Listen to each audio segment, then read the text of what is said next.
안녕하세요. 조대현입니다. 어제 국민의힘 경선 결과가 났죠. 우리가 예측했던 대로 홍유 단일화가 실패하면서 결국 대선 방향이 97 대선처럼 가지 못하고 경선이 87 대선으로 가버려서 많은 분들의 지난 아쉬움을 남겼고, 저도 같은 감정을 어제 느끼고 하루 종일 좀 마음이 많이 아팠습니다. 사실 지난 월요일이죠. 지지난 월요일 날 투표 일주일 전에 배현진 의원이 밤에 저한테 전화가 왔어요. 제가 단일화 꼭 해야 된다고 카톡을 계속 보내고 해도 답이 없다가 배현진 의원이 전화가 와서 선배님 말씀에 전적으로 공감을 하고 어떻게 해야 되냐고 얘기해서 제가 그때 강하게 얘기했습니다. 단일화가 되지 않으면 진다.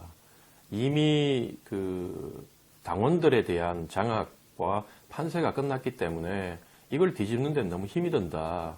그리고 여러분들은 생각할 때 수도권에 새로운 당원들이 많이 들어왔기 때문에 영남권보다 요즘 이제 수도권 당원이 조금 더 늘어나고 그렇게 해서 거기에 뭔가 희망을 가지려고 하는데, 거기 있는 당원들도 대부분이 새롭게 이준석 효과로 가입한 당원보다 더 많은 숫자가 내년 지방선거를 앞두고 각 당협에서 시도의원 출마자들이 자기 개인적인 인과관계로 이렇게 가입을 시킨 사람들이기 때문에 그 사람들은 당장의 국민의힘 후보가 누구 되느냐보다 자기가 돕고 있는 시도의원들, 기초의원들 이런 분들에 대한 충성도가 되게 높은 분들이기 때문에 그 표는 바뀌지 않는다. 그렇게 제가 설명을 했을 때 충분히 공감을 하고 제 말을 홍 후보한테 전하겠다고 그렇게 얘기를 했었고요. 그리고 사실은 지난 금요일 날 마지막으로 홍준표, 유승민 토론회가 1대1 마스 토론이 있는 그날 홍준표 후보 사모님 되시는 이순삼 여사가 저한테 전화가 왔어요. 저는 사실 그 번호를 안 갖고 있었는데 이순삼 여사가 전화가 와서 단일화에 대한 얘기를 물으시고, 그래서 자기들도 관심이 있다고 얘기를 하셨고요. 그래서 제가 그때 뭐라고 얘기했냐면, 여론조사에서는 한 10% 정도 이길 겁니다. 많이 이기면 한 12%까지도 이길 수 있지만 그 이상 넘어서기는 힘들 것 같습니다라고 얘기를 했고, 분명히. 그런데 당원 투표에서 15% 이상 질 거기 때문에 단일화를 꼭 해야 됩니다. 이렇게 얘기하는데 딱 말씀을 끊으시면서 잘못 보고 계신 거라고, 이미 뒤집어졌고 1, 2% 자기들이 앞선다고 얘기를 하시더라고요. 그래서 제가 사모님하고 언쟁하기는 그러니까 그렇게 앞서고 있으면 참 좋네요. 그러면 제가 오늘 드리는 말씀이 별로 캠프에 소용이 없을 것 같고, 그렇지만 한번 들어보실 필요가 있으면 한번 들어보십시오. 이렇게 제가 말씀을 드렸던 기억이 납니다. 그래서 어쨌든 마지막 토론회 때 유승민 후보한테 매달리는 모습이라도 보이면서 단일화에 대한 내용을 던지고, 그리고 모든 문구와 방식에 대해서도 양보하겠다. 어떻게든 단일화를 해서 꼭 우리가 정권 교체하자. 우리 둘 중에 한 명이 돼야 되지 않겠냐. 이렇게 하라고 제가 이제 설명을 드리니까 자기도 일리가 있다고 보시고, 그때 토론회 3시간 전이었는데 어쨌든 후보한테 전달하겠다고 말씀을 하시고 전화를 끊었어요. 근데 결국 그날도 안 했죠. 저는 왜 그랬냐면, 어쨌든 단일화가 되지 않으면 이 판세는 뒤집기 힘들다고 봤고, 단일화의 효과는 누가 이제 그런 말을 하더라고요. 단일화 됐다고 다 저렇게 이 판세를 뒤집어가지고 유승민 표가 다 홍준표 쪽으로 와서 이길 수 있겠냐고 얘기를 하셨는데, 저는 선거를 여러 번 치르다 보니까 중요한 이렇게 계기, 결정적 계기, 모멘텀 이런 게 선거판에, 뒤집어지는 선거판에는 그게 있어요. 있는데 사실은 홍유 단일화를 통해서 어쨌든 앞서가고 있는 홍준표 후보가 유승민 후보 지지하는 분, 느슨하게 지지하는 분들의 표를 최대한 많이 흡수하는 것도 중요했지만, 가장 중요한 것은 현재 견고하게 윤석열 쪽에 줄을 서 있는 당협위원장들이 홍준표가 이길지도 모르겠구나. 단일화까지 됐으니까. 그러면 이거 한쪽에 내가 너무 올인해가지고 막 전화 돌리고 지시사항을 내리고 하면 이게 다 기록에 남을 건데, 그러면 끝마치고 난 뒤에 홍준표 스타일에 가만 안 둘 거다. 그러니까 내가 지금부터는 좀 앞에 겉으로 보기에는 윤석열 지지하더라도 밑에 핵심들하고는 이렇게 얘기를 해서 표를 나누는 방법도 있거든요. 표를 좀 나누는 방법, 뭐 이렇게 활동을 해서 근거를 좀 남기는 이런 것들을 기대를 했는데 결국 단일화가 무산되면서 기존에 가 있던 당협위원장들의 그 조직력 표가 하나도 오지 않았다. 그래서 어제 보셨겠지만 투표에서는 여론조사에서는 10.2%인가 이겼고 그런데 당원 투표에서 정확하게 22.97%가 뒤졌어요. 이거는 뭐 게임이 끝났다고 봐야죠. 제가 생각했던 것보다 훨씬 더 많은 숫자의 당원들이 이준석 효과 때문에 들어간 당원보다 이 지방선거를 앞두고 뭐 대거 급하게 집어넣었던 당원들이 훨씬 많았다는 게 저는 그게 증명이 됐다고 보고요. 그렇기 때문에 뭐 선거 결과는 해볼 것도 없었다. 뭐 이런 생각이 듭니다. 그리고 여전히 우리가 예상했던 대로 유승민 후보는 뭐 제가 987 중에 하나라 했는데 7점 몇 프로 받으셨고 원희룡 후보도 432 중에 받는다 했는데 3점 몇 프로 받으셨죠.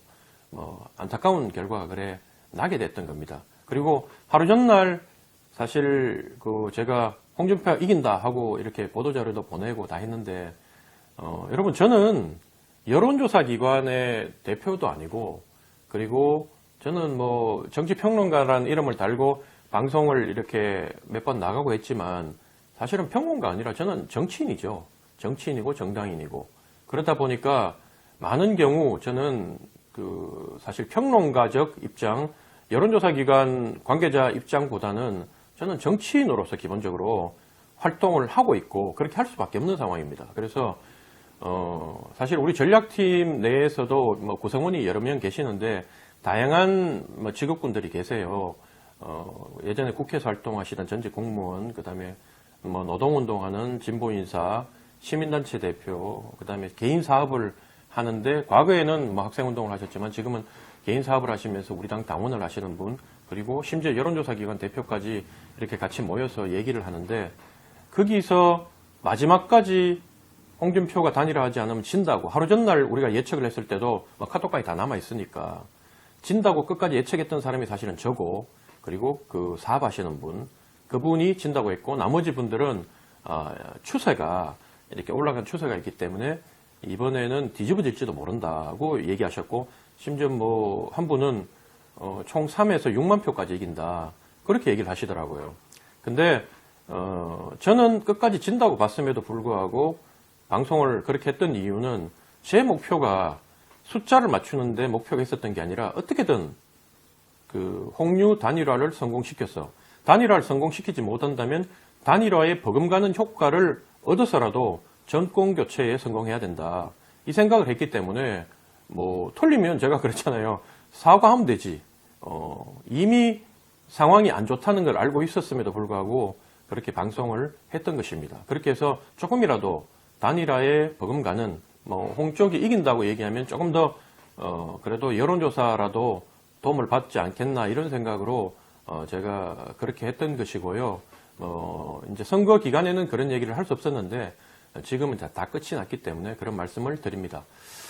뭐 제가 어제 선거 결과 나고 난 뒤에 페이스북에 올렸는 글들이 뭐 대체로 홍준표, 유승민 후보 지지자분들을 위로하는 내용이었고 그리고 저는 어쨌든 이 당에서 17년을 있으면서 정당 정치에 대한 제대로 된 정당 정치에 대한 그 꿈과 희망을 갖고 있는 사람이에요. 그래서 어떻게든 우리 당 후보 중에 우리 당에서 커올라온 정치인 중에 대권 후보를 만들고 싶었고 그게 1년에 수백억씩 정당 보조금을 받고 활동하고 있는 평상시에도 정당이라는 간판을 걸고 활동하고 있는 사람들의 단체의 국민에 대한 도리와 사명이다. 저는 그렇게 생각을 하고 있었기 때문에 이번 활동을 했던 것입니다. 저도 제가 원했던 후보가